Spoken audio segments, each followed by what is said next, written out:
खाना हमें जीवित रखने के लिए बहुत ज़रूरी है। खाने को बनाने के जो मेन इंग्रेडिएंट्स हैं वो खेतों से आते हैं। खेती आज से 9000 साल पहले से की जा रही है। एग्रीकल्चर हमारे देश की एक बहुत बड़ी और बहुत इम्पोर्टेंट इंडस्ट्री है। एग्रीकल्चर हमारे देश की जीडीपी में 15.4% का कंट्रीब्यूशन करता है। हमारे देश के लगभग 17 करोड़ लोग इस ऑक्यूपेशन में वर्क करते हैं। एग्रीकल्चर या फार्मिंग हमारी लाइफ की बहुत ही इम्पोर्टेंट पार्ट है। आज से कुछ सालों पहले तक खेती करना बहुत मुश्किल हुआ करता था, पर आज के समय में जैसे जैसे साइंस और टेक्नोलॉजी ने हर फील्ड में एवोल्यूशन लाया है, उसी तरीके से एग्रीकल्चर में भी टेक्नोलॉजी ने बहुत ही अच्छा काम किया है। एग्रीकल्चर और टेक्नोलॉजी को जब हम मिलाते हैं तो एक शब्द सामने आता है, एग्रोटेक। एग्रोटेक बहुत बड़ी फील्ड है, इसी फील्ड को हम समझने की कोशिश करेंगे। एग्रो टेक्नोलॉजी का मेन एम है फसल की उपज को बढ़ाना और साथ ही साथ में फार्मर्स के प्रॉफिट को भी एक अलग ही लेवल तक ले जाना। एग्रीकल्चर टेक्नोलॉजी का प्रयोग प्रोडक्ट्स, सर्विसेज, एप्लीकेशंस और भी बहुत सारी चीजों में किया जाता है जो एग्रीकल्चर प्रैक्टिसेस को इम्प्रूव करती है, जैसे इनपुट्स और आउटपुट के प्रोसेस में। जैसे जैसे एग्रीकल्चर साइंस, एग्रोनॉमी और एग्रीकल्चर इंजीनियरिंग में एडवांसमेंट होते जा रहा है, उसी तरीके से हमें एग्रीकल्चर टेक्नोलॉजी में भी बहुत सारे डेवलपमेंट्स देखने को मिलते हैं।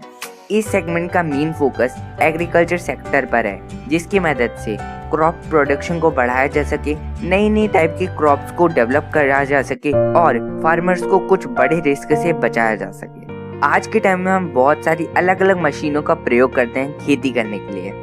जैसे मिट्टी को भुरभुरा करने के लिए ट्रैक्टर्स का प्रयोग किया जाता है और खेतों में पानी पहुंचाने के लिए स्प्रिंकलर्स और कुछ अत्याधुनिक ऑटोमेटिक इरिगेशन सिस्टम्स का भी प्रयोग किए जाने लगा है। पशु पक्षियों और कीड़े मकोड़ों से अपनी फसल को बचाने के लिए बर्ड्स और पेस्ट कंट्रोल डिवाइस आज के टाइम पे इंस्टॉल किए जाते हैं। उसी के साथ साथ एग्रीकल्चर ड्रोन भी बहुत ज्यादा यूजफुल है। गवर्नमेंट ऑर्गेनाइजेशंस भी फार्मर्स को बहुत ज़्यादा हेल्प कर रही हैं, जिसकी मदद से सैटेलाइट और फोटोग्राफी सेंसर्स की जो न्यूज़ हमें मिलती है वो डायरेक्ट न्यूज़ चैनल्स के थ्रू फार्मर्स तक पहुंचाई जाती है, जो फार्मर्स को बहुत ही ज़्यादा हेल्प करती है उनकी फसल को बचाने के लिए। एक्यूरेट वेदर फॉरकास्टिंग भी क्रॉप प्रोडक्शन के लिए बहुत ही ज़्यादा ज़रूरी है। इसी के साथ साथ पॉली हाउस, जिसमें लाइट और हीट कंट्रोल डिवाइसेस लगे हैं, उसकी मदद से वेजिटेबल का प्रोडक्शन भी बढ़ाया जा सकता है। और बायोटेक्नोलॉजी की मदद से हम लोग अच्छी क्वालिटी के सीड्स और क्रॉप्स का डेवलपमेंट कर सकते हैं।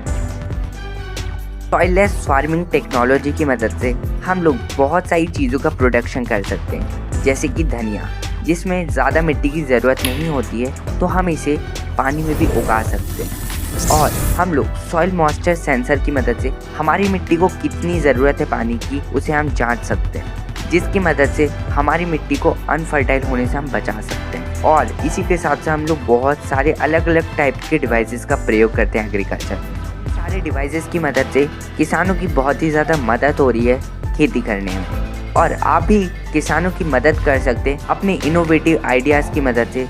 जैसे कि एक छोटे से किसान परिवार से ताल्लुकात रखने वाले जुगाड़ू कमलेश ने अपने आइडिया को एक रूप दिया जो हमारे किसानों की बहुत मदद कर सकता है। इसी तरीके से हम सब मिलकर हमारे देश को एक अलग ऊंचाइयों तक ले जा सकते हैं।